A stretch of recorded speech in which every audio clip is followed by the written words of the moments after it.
Welcome to the StudioPTBO podcast. We are back, and we are back with another guest. Last week, we saw... I had a beard last week. I don't have a beard anymore. You have a beard every other week, Cody. I know. It's like back and forth. It's like, I have a beard, I don't have a beard. I shave, I don't shave.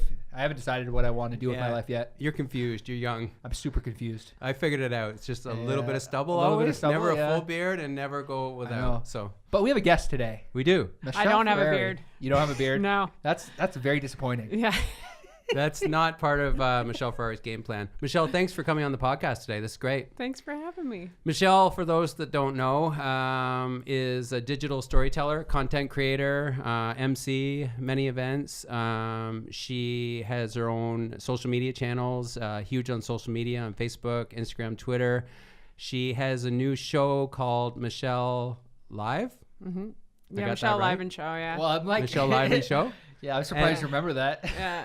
And Michelle was on Checks for years. She hosted Checks Daily. Yeah, created it, yeah. And what's really cool about Michelle is she really reinvented herself in the digital age. And Michelle, what point did you realize back in the day when you were in traditional media that it was that you felt you could leave and go out on your own and be an entrepreneur? Because it's scary. Never. I never felt like I could. I think that's the answer. Like everybody waits for this like moment where it's like, oh, I have to go.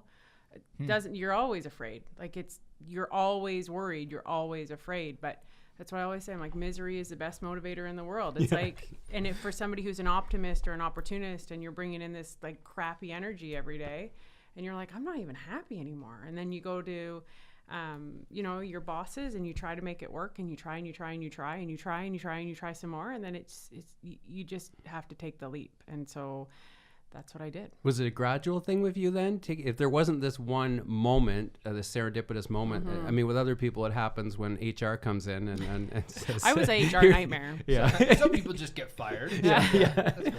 Oh, yeah. There's all kinds of rumors about that. People said that. They're Really? like, oh, yeah, I heard you got fired. I'm like, no, I didn't. And I never heard that. That's fake God. news. But was it a slow... Did you think Yes. about it over time? It was Yes. percolating, the idea. And it then, really was. Yeah. It was slow and steady. In my personal life, as you know, like it was all kind of crumbling, right? So like work life was not balanced at all with my personal life. Yeah. And I had 3 small kids at home, and you were getting home at 7:00 at night, and one kid had anxiety and one kid had eczema, and you're living through renovations, and you lived a half an hour away, and nobody at work, everybody's fighting at work because the management wasn't given the tools to manage us, and they were trying to do the best they could, and it was creating friction within the environment. And finally you just said, I can't do this anymore. And you talk to your, I call him my husband now, but my partner at the time, and Adriano, and he was like, I'm sick of living with you miserable. So I've got your back. So he did. That's cool. So he totally liberated you. Yeah, He he gave you did. And so I walked away basically, and I went to them and I said, I need a leave of absence to sort through if I can. Because everybody said to me, you'll never be able to leave TV.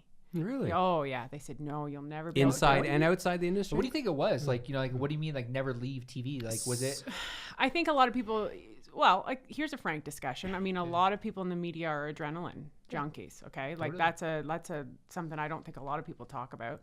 And we love adrenaline. We love, that like, and you're in that moment. So how are you going to recreate the media? You're in TV. It's everything. And I think everything went like this. Mm-hmm. I tell people in the media now all the time, the media doesn't need. You don't need the media. They need you. Like they need the content. It's when it's flipped upside down. You're right. And so a lot of people in my space, in the influencer space, I'm backwards, right? So when I go to these conferences and stuff, they're like, oh yeah, I'm trying to get onto TV. And I go, why? Yeah. Start your own channel. Yeah. You don't need them. They're still thinking traditionally. And it's funny. I remember going to a conference shortly after I left, and there was all the CEOs right across the board. There was like 5 of them up there, Rogers, Bell, Chorus, all of them. And they were like, we were arrogant. We didn't know social media was going to come into this. And I can remember going to my boss when I worked at Checks. He's not there anymore, and he was really mean to me, so I don't mind saying this out loud. But he said, basically, I said, I think we need to build something for the internet. And he said, we're in TV, not the internet. How many years ago was this? I've been my own business 4 years in February. So like think about it. Like so that would have been 2015. Mm-hmm. Yeah. 2015. They're like you have somebody saying to you that this isn't going to take off. Like we're. Oh, everybody thought I was Yeah. nuts. Yeah. My family, my parents, but Yeah. they still don't. Like my dad still doesn't know what the hell I do. Yeah. Like to him, working in TV was prestigious. Right. Yeah. But I make It's all they know. literally 4 glorified. times as much money now than I did. 100%. It's yeah. It boggles my mind like how much like like I get it, people glorify the past, but they fail to recognize that this is like like what happened to radio, what happened to TV, radio rather, when TV came along. It was the same thing, and that's what's happening now, and we talk about it a lot more than anything. But like what I really want to talk about right now is like the social media influencer. I know you're not a huge fan of that, like that term. I hate it. What do you think, I guess, is in the landscape? Like you're a business owner, you run your own business, but how do you think that it applies differently? Like what did you learn from your past, and what are you doing now? Well, I do want to just touch on one thing, because I think it's really important to hit this point. I do not think that we have replaced traditional media. I still definitely think there's a place for traditional media. And I think, when clients come to me, as I know you too, I'm like, don't put all your marketing eggs into one basket. Yep. I still think you need to be on Diversify. radio. I still think you need to be on TV. I still think you need social. I still think you need print. So I that's a big message that I think sometimes people think I'm like, oh yeah, digital's the only way. No, you need it all. It's just the pie got split up more, and people, the audience has more control than they did before. Totally. The companies said when you watched a show and how you Exactly. watched a show. So I don't know if that really answers your question. Like, Yeah, no, it does. like, I don't know. I think I think more than anything, like like kind of like if I can build on that, like kind of what we're seeing is less of a just a platform conversation, and more of a who's your target audience and who are you trying to reach. It's like for you, it's like you have such a massive engagement of women. Like, like you have your demographic would probably be like 35, 40 plus. Like what would be the demographic of the people that are mainly following you? I think that's an interesting question, and you guys, I think, are great. You're probably way stronger than I am. I never look at my numbers. I never look at my demographics. I never look at my insights. I am not. And she's crushing it, which is like crazy. Maybe it's the best strategy And not I to don't- overthink that. See, and I just don't think I'm crushing it at all. Like, Yeah. so I'm like, that's a huge compliment Yeah. to me, and I appreciate it. But I'm the worst. I'm the worst at looking at data or video views or whatever. I feel like my gauge is when I go to the grocery store, or the messages I receive, and it's a gamut, right? But primarily it's me, I guess, a middle-aged But you don't have a strategy, like when you post every day, like when you go on like there's no strategy. It's just like you're just posting. So when you left and started your brand, you didn't have like in the magazine industry, depending where I was working, I had like a 30-something Johnny over here and a 40-something Mary over here, and disposable income and their interests. You didn't think this is going to be the audience that really gravitated toward me. So if you look at your show that you taped at the venue, That's different. That's Okay, different than my so social that's- content. Okay, Yeah. different. So did you know that was going to transpire the way it did? So I would say 95% was female on your show. Yes. So In the audience, sorry, because you literally, I saw you go around the audience, you're like, hey, male, man. I want to include men. Yeah, totally. And you're not being, you It's want to just be who's inclusive. attracted to yeah, me. Totally. And then I always say there's also, you guys know this too, there's the people who engage and comment, and there's the people who watch everything. Yeah. They don't comment, but they watch everything you're doing. So there's two different things. But I mean, when I started the show, who was going to come and who, from a business and monetary, like who's going to buy tickets, you have to start to be a little more strategic there. And then also what I realized too, I shouldn't say I don't have strategy, because I do, but I'm more of a human psychology kind of person, I guess, more Totally. on an umbrella. But it's like when you're going to a client, so if I need somebody to sponsor me, who do they want to reach? So I've cherry picked a lot of the people I work with too, right? So Yeah. I go after, I'm like, okay, I think you would be a nice fit. So like when Giant Tiger was the sponsor for the first show, they fit beautifully, right? So I go to them and I say, hey, Yeah. you know what? This is going to be your primary demographic. Your audience and my audience are beautifully melded.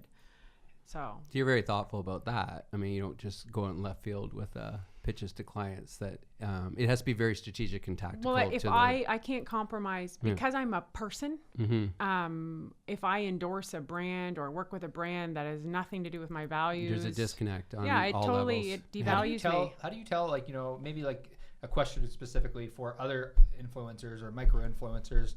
How do you politely let a brand down, or a person that reaches out to you and says, hey, we want you to rep our product, and then it just doesn't fit with your values?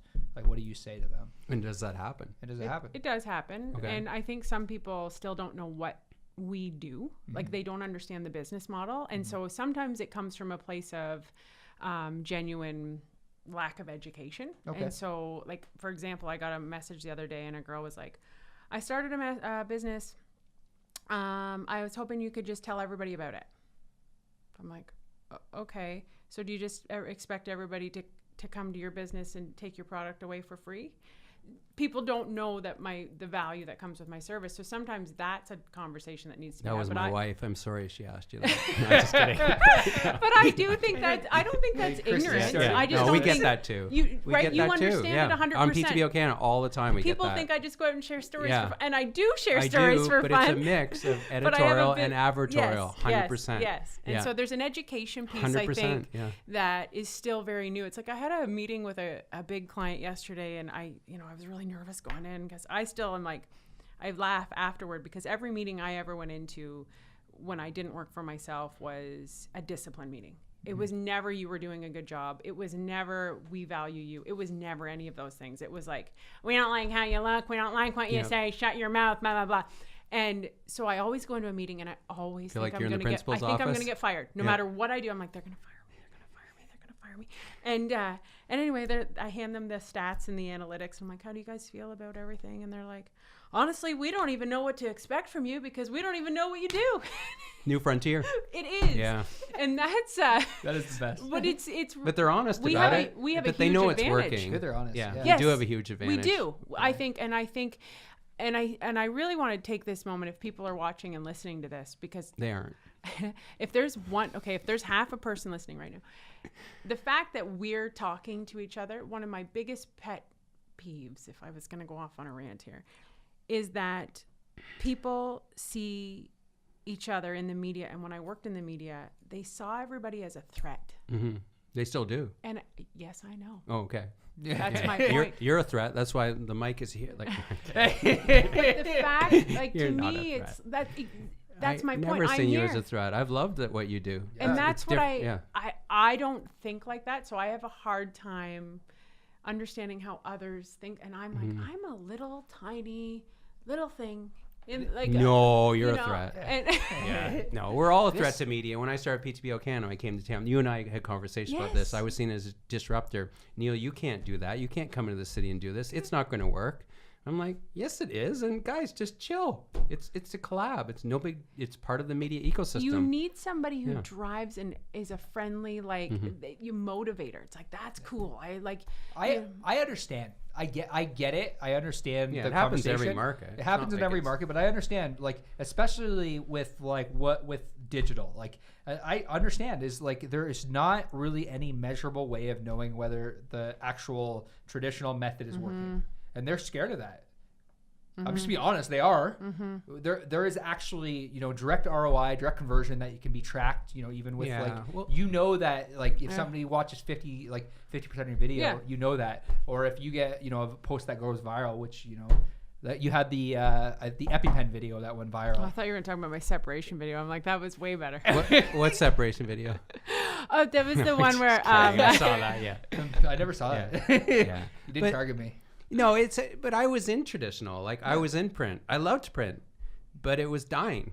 So I got out. Like, it's not like I've only ever been in digital. I'm old. I've seen it all. Like, I grew up, like, I wanted to be in radio. I wanted to be on TV at some point. I wanted to be in print, and I did well in it, but I was nostalgic about it, and I am. But I love digital because you can create this kind of content that you can leverage on multiple channels. Yep. It is measurable. You see the engagement. It's shareable. It's like, you can go back to clients and tell them this is what happened. So it works, right? Yeah, It's and you don't just- even have to tell them. They see it. They see it, right?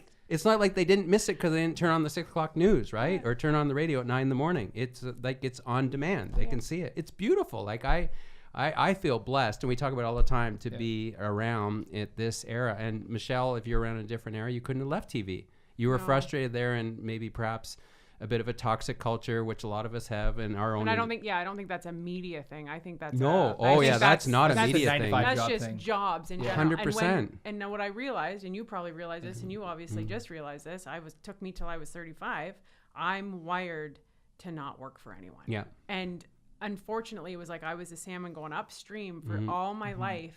And then as an entrepreneur, and I mean, this is the message I want kids to know. I want them to add that to their list of job descriptions, because you can do whatever the hell you want to do. Yeah. But that was not the conversation. That was not the conversation, when I was in high school. No. The conversation was go to school, get a job. The school is going to get you the job. Or are you saying it is the conversation now? It's becoming more of the conversation, 100%. Really? Okay. Like the conversation is at least dabble in multiple things. The side hustle is really big now. So the side hustle culture, it's like, get a 9 to 5. But that's not taught. It's not taught, but people are learning because of on social. Yeah, good point. So, information's a commodity now. Everything's on this thing. It's like anything you want to learn is on here. That's why people are selling courses online. No, I agree. But I think Michelle was around the right moment in time that you had the balls to go for it, and you went for it. But imagine if you were back in the 90s. Like, you're stuck, right? You would have had to go. And I think your personality, we are continual innovators, and we adapt. That's the difference. We are not black and white people, and it's a blessing and a curse. So I think no matter what era we're in, except we're more accepted today because our world is smaller, in my opinion, as opposed. And I think no matter where we are, I mean, I look at my dad. I'm very much like my father. I mean, no matter where you are, your personality is going to take you. It's like you can't be. I don't have that ability to be like, this'll do. It's fine. It's good enough. But what would have you done? What would have you done then? Because you wanted to stay in media. You're great at creating content. You're great at interviewing. Media. I'm a geneticist. Right. I mean, that's what I took in school. I took biochem and genetics. So you would have gone back into that if you're... No, but what I'm saying is I have no idea if it was the 90s or whatever it would have been. I'm an opportunist. So I think...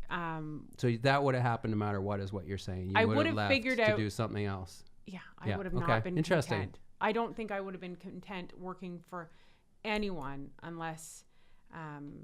I don't know. I don't even think you can manage me. So you reinvented yourself. You pivoted out of traditional media. You built a brand, the Michelle Ferreri brand. You already had a brand, so to speak. I call everyone a brand because you are a brand, the Michelle Ferreri brand. So how did you do it, and how did you do it so quickly? And you're being modest, but you're like, well, I'm just getting started. But you've done a really good job of it quickly. So how did you do that? From the business perspective too, it's like, well, I think last time we had you on the show, we talked more about like the influencer side. Yeah. But like, influencers, like there are people with 1 million followers on Instagram that aren't making money. They're not. I love that you say that, because that's one of the big conversations I have with all my influencers who are 100%. Way bigger than me. And they actually look at me and they're like, Michelle, you're making money. Yeah. And well, how did you learn that? Well, first of all, thank you, because I still see myself like I don't know. So thanks. I still think I'm like way far away from where I need where I want to go. Money to me is relationships. It's trust. It's transparency. I think you guys know all of this. Right. But I'll share my side of what I think. I think I always felt like I was failing in a lot of ways because I always seemed to work backwards. People are like, so do you have your business plan? I'm like, no. I don't like. I never had a business plan either. I know, I have and two companies, right? And it's like, and I think that's what you need to know if you're out there. Everybody's going to give you all this advice, and everybody's going to say you got to do it like this, and you got to do it like this, and you got to do it like this, and you got to take it all in, and you got to put on a filter, and then you got to do what works for you. And what I realized, what everybody told me to stop doing, everybody kept saying, Michelle, you got to pick a niche. You got to pick a niche. You're never going to grow. You got to pick one thing. Like it's got to be parenting, or it's got to be this. I'm not one thing. And that's why when I went to see Bohemian Rhapsody, and why I was like jumping out of my chair when they're in the office with Mike Myers, and they go, you can't make Queen one thing because we're not one thing. And I was like, that's me. Yeah.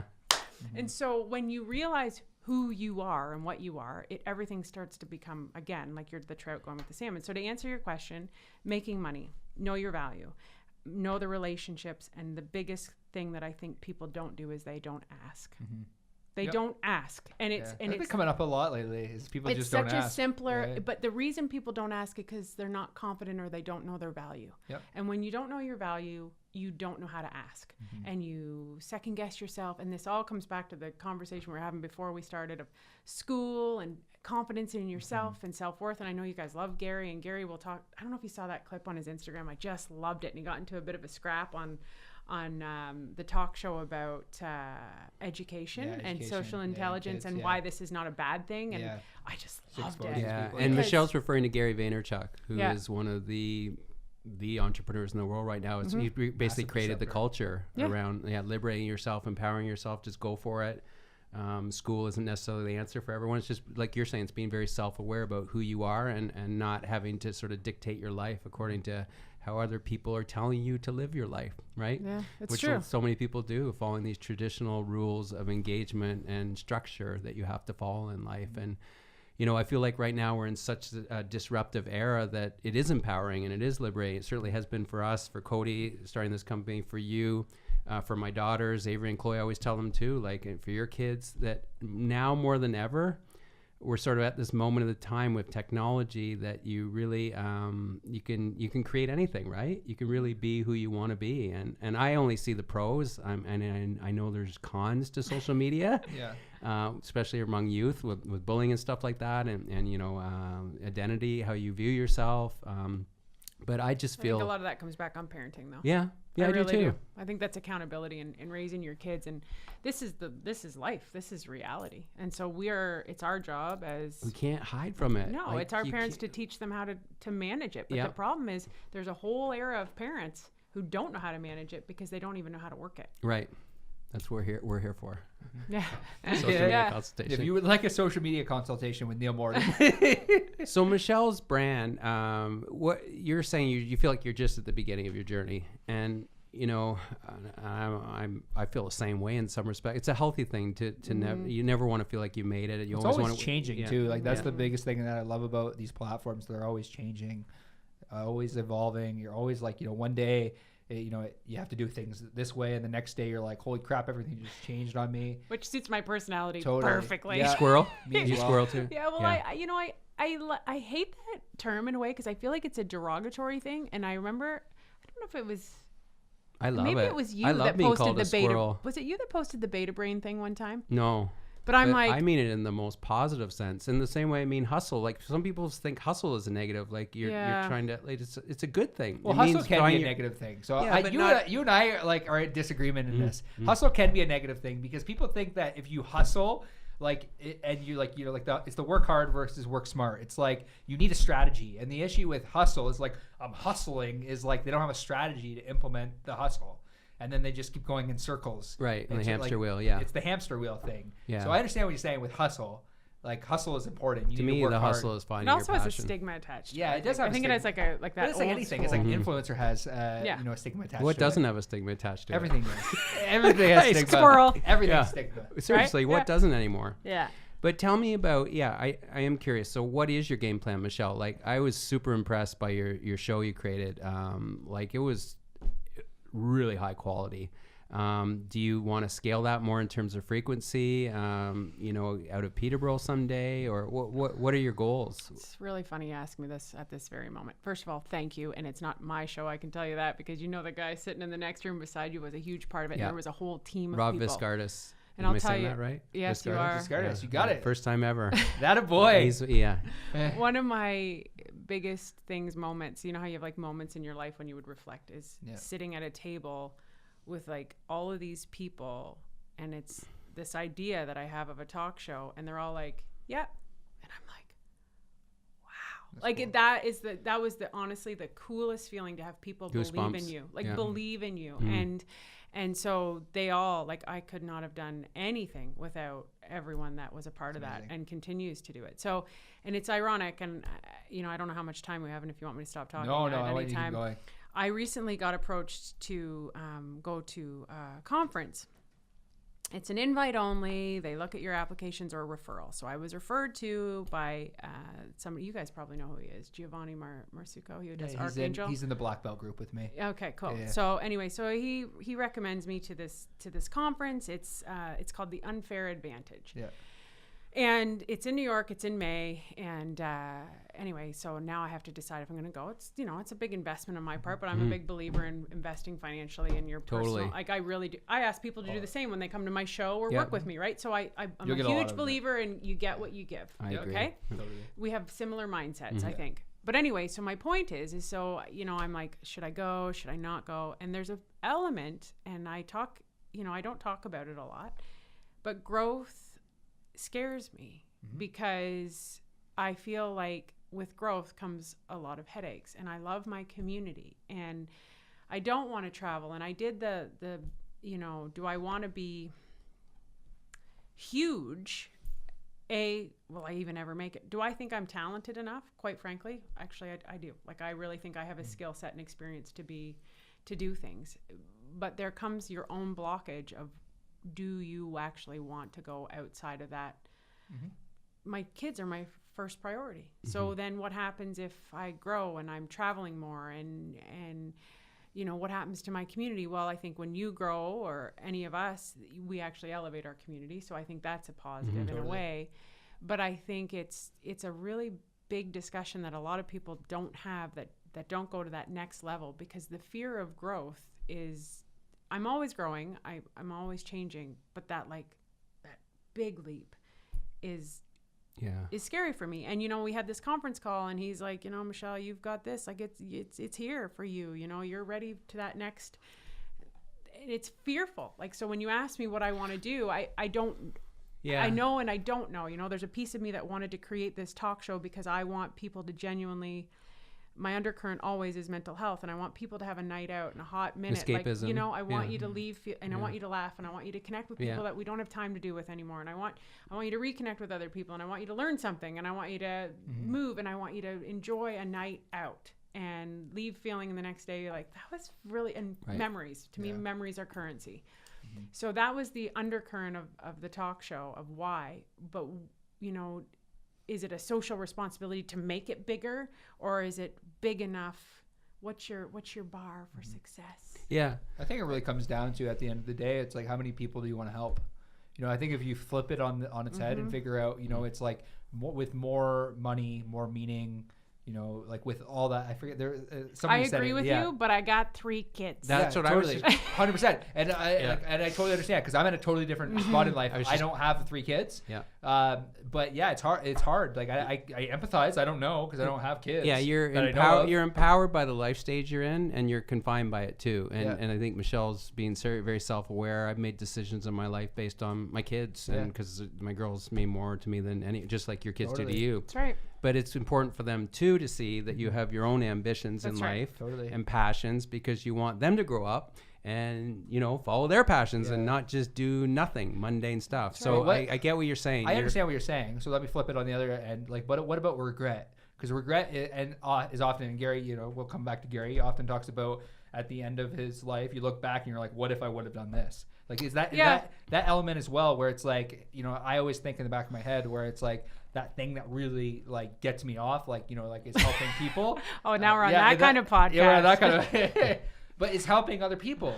Like, you know, that's the thing. So, and so to me, though, I'm a huge believer in a conversation at a grocery store is as powerful and as meaningful. I agree. As reaching 2 billion people. 100%. Because what if that one person that you had that interaction with goes on? So, but I'm like, I also don't believe in regrets. I believe in lessons. Okay. And so, but I'm such an opportunist. Like, I don't say no to hardly. I'm like, oh, well, why not? Right. That's kind of how I live my life. But it's a very interesting discussion that I don't think a lot of, and I think parents have it more than anyone. And I've mentored so many people who I watch now, and they're doing so well and they're so successful. And I look at them and I curse them all at the same time, because they didn't have a family. And so for me, my real achievement is my family. And that's why my separation was so heartbreaking for me and such a failure on my end, because I really I really, that was what my success bar was having this nuclear, and I got my shit together. I'm married and I have these 3 kids and we are. And you're crushing it in your life, like in all areas of your life, right? That's what you saw. I get that. And so the marriage was, and family life was, but now it's interesting because just like how the media redefined itself, I think a lot of our beliefs in the institution of marriage have also been flipped upside down too. And I've had to ride that roller coaster as well. You'll learn about all that someday, Cody, marriage.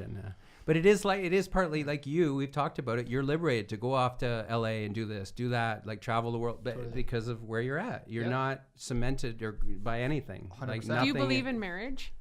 This is getting. I thought this is a marketing podcast. Do I believe in marriage? No, Rob, do you believe in marriage?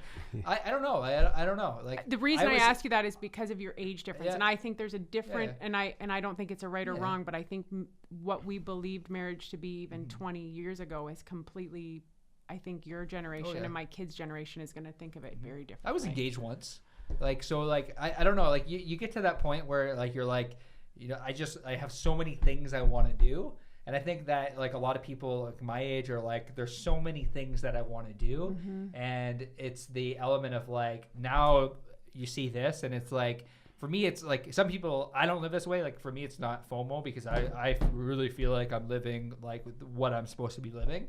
I'm doing what I'm supposed to be doing. But I think a lot of people like my age just like are like, well, what if something else comes along? Or what if a job comes along that I really want in the career, or I'm in my 9 to 5 right now and I just hate my life, and like what if an opportunity comes along where I can go to New York? It's like people are going to take those opportunities, and I think they're afraid to settle down, as you would say now, because they don't want to pigeonhole themselves into one area. Like I have friends in town that are that like love Peterborough, but like they don't want to settle down because they're like, what if one day I wake up and I say, I want to go to LA?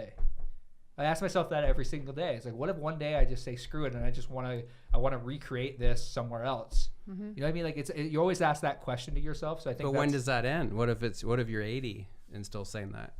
As long as I love life, that's all that matters. It's true. Being self-aware, I agree. Totally. Yeah. I think 80, if you're 80 and alone and happy, then that's fine. I look at like like I think like for me, like so after like my engagement ended, the first person I chatted with was Gertie. And Gertie was like, we literally like, we sat down and he was honest with me. He's like, I was engaged once too. And he's in his 40s. He's never been married, but he's super happy. And he freaking loves what he does. And like, it was the polo pesto that brought you two together. 100%. But it's that fulfillment. And I think everyone finds fulfillment in different places. So I think you just have to be self-aware enough in order to know I found fulfillment just here. like jobs and life, there's not only 3 options. There's any option you choose. There's a menu. Totally. And I think there's no right or wrong. I think it's what you fit with. Totally. Which I think your generation is smarter at than ours. I agree. What would you, we always ask guests, finding your passion, you're stuck in the mud as a person. Yeah. So what would you tell someone who is going through that, where they're feeling pressure from all around them? Just keep doing what you're doing, go to your 9 to 5 job, stay, like you just be happy of a job. I think that's a hard thing to say to somebody. I think, finding your passion is such a weird thing to say to people, because I know people who actually they're just not a passion type of person. Yeah. They're flat, and that's who they are, and that's their personality. Right. And that's okay. Yeah. Let's focus on the passion people then. Not the flat people. Okay, so the flat people. This segment does not apply to the flat people. Sorry, you're out. Yeah. We're exclusive. So for people who have a lot of passion, I you know what? Somebody you should have on your podcast. She's really cool. Belinda Ginter. I don't know. I'm speaking at an event with her. Anyway. Okay. She's cool. Peterborough girl went out. She's speaks all around the world. Anyway, she said something to me, and I thought it was really cool. And I think I did this. I know you did this, and I don't know if you did. But basically, so after I left media, I did get another job, and I worked at it for 6 months, and I hated it even more than I hated my job. I forgot that. Yeah, right. So it was like miserable for me. And so, but I learned so much. It was super valuable. Like, just because I was miserable doesn't mean, like, it was a great job, great opportunity. But what I did was I started to dabble in blogging. So I kept one foot in the puddle, right? One foot in the puddle of what I wanted to do. And you'll know what your passion is because it's what you spend your time on. Yeah. It's what you do. The side hustle is your passion. If you make cupcakes until 11 o'clock at night and don't look at the clock, then that's your passion. I said to somebody the other day, they're like, your job. I'm like, I don't feel like I have a job. Yeah. I feel like I don't either. I'm living my purpose. I I don't love feel it. like I have Yeah. a job. Yeah. I don't feel it. I generally don't feel like I We work. say this every day.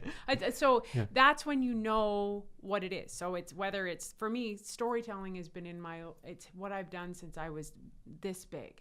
I didn't know how to fit it into where it was. But so anyway, Belinda has this saying, she says, if you can start to reframe your approach to your 9-to-5 job and look at it as a means to fuel your passion and start to strategically position your finances to fund it, because this is the reality of it, people. It's like, great, I love it. I'm going to quit my job. Yeah, okay, I love to paint. Yeah. Okay, Can't romanticize it. Yeah. You It have has to, be- you have to have, suck at painting. well, I don't know. Did you watch that movie, The Upside? Yeah, I have. Sandy made the paint. Yeah, anyway, yeah. But you have to make money. Like that, Yeah. you have to put the money. So you can have all of these followers and you can have all of Yeah. this crap. You got to monetize. But you have to have a strategy. And if you don't know how, Ask. hire the plumber. Yeah. This is always my theory. I'm like, so there's tons of areas in my life, in my work, that I'm no good at. You guys are a lot stronger in a ton of areas. It's like marketing. Like marketing is huge. So you call Neil, you call Cody. You're like, help me brand, help me do these things. So there's solutions to every one of your problems, but the passion will never go away because it's what you love to do. And it's when things get really hard, you still persevere. That's what you're meant to do in life. So tell me about, like, specifically when it comes to an influencer who might have 10,000, 100,000 followers. How do they how do they make money, like, off of that? Do they? So I created a really abnormal way to make money that nobody in my space that I know of makes money the way I do. Okay. So Are you going to give this away right now? I don't care if you want it. I'm a pretty open It's person. the Cadbury secret. Okay? My partners would be like, "Shut up, Michelle." No, I mean, I went after sponsorship. Totally. So there's a two-edged sword to that. It's sometimes why my videos don't get picked up by bigger things, because it's sponsored content. But so I go after sponsors. So instead of taking paid ad campaigns, which I traveled that road a little bit sometimes, right? So you get an ad from, I belong to groups, so I would recommend going into, are we speaking primarily to influence, like people wanting to get into the space? Influencers, yeah. So say you've got your following, that's great. And so there's like all kinds of groups that you can join on to where you become in their like roster, and they're like, okay, here's a paid ad campaign coming up. It's for, let's say, Dove soap. And here are the requirements. Here's the deliverables. If you don't know what any of these words are, just ask me. And then the paid compensation is, $250. So you send it off and you're like, okay, I have to do this and this and this and this. What I found was I worked with quite a few corporates. Like I worked with like RBC and Visa. They still have a ton of red tape in terms of they don't quite get that I'm not an actor.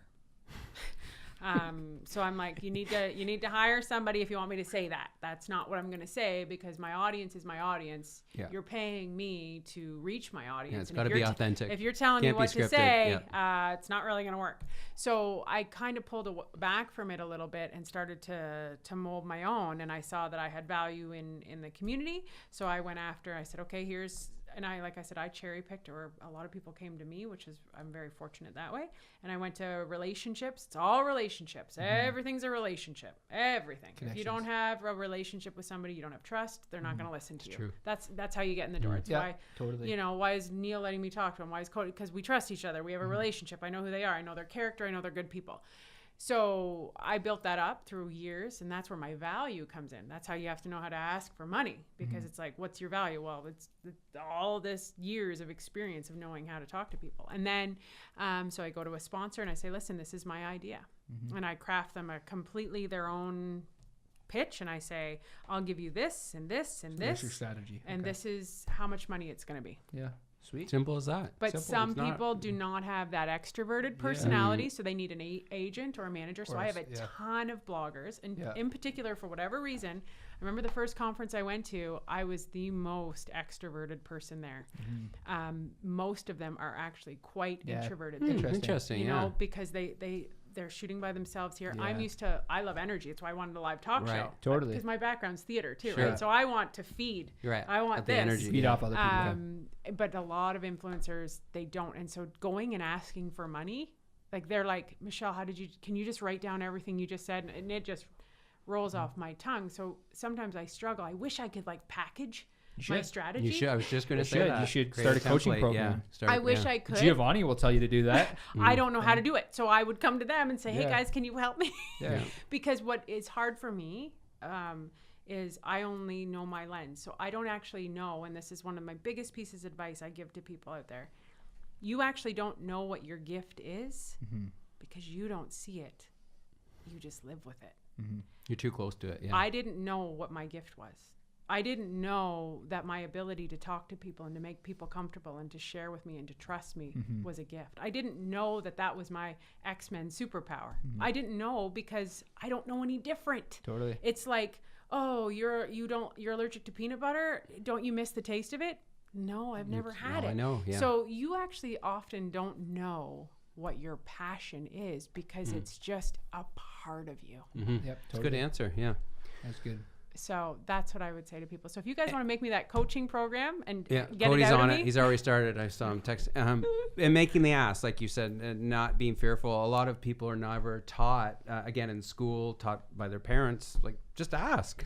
Yeah. Like, Sales. Yeah. I can remember when yeah. I worked in media all the time. I would get these interviews. I remember the first time I interviewed Ronnie Hawkins, and he invited me up to his mansion, gave me this big tour, and they said, "How did you get that interview?" I said, asked.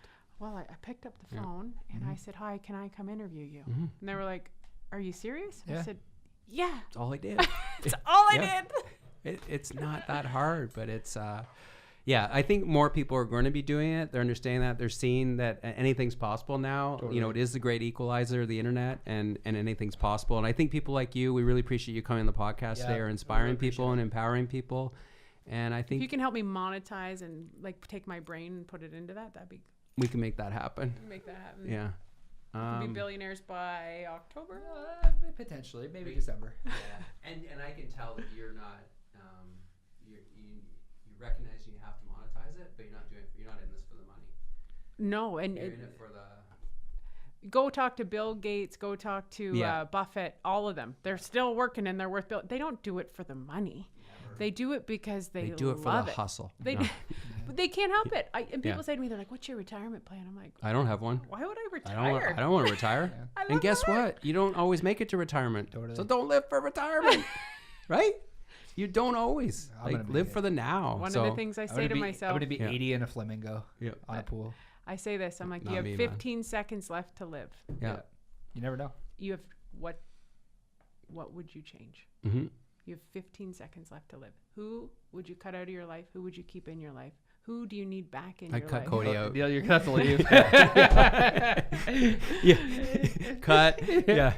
And I say to people, you have 15 seconds of insane courage. Yeah, From a it's true. movie. What movie is that? You guys know the movie? Matt Damon. Oh, Goodwill Hunting? The zoo movie. Oh, Yeah. how to build a zoo. Rob, what was the movie? We it's Built okay. a Zoo? Yes. We Built you a got Zoo. it. Sorry, I'm old. You're young. Yeah, okay. Michelle That movie Ferreri. was so sad. Where can people find out more about you? People who are I need help with this too. So if you guys want to work for me for doing that, that'd You be need a great website? too. No, And I like a just am Facebook really page? bad at promoting myself. Yeah. MichelleFerreri.com is my website. So everything about me is there.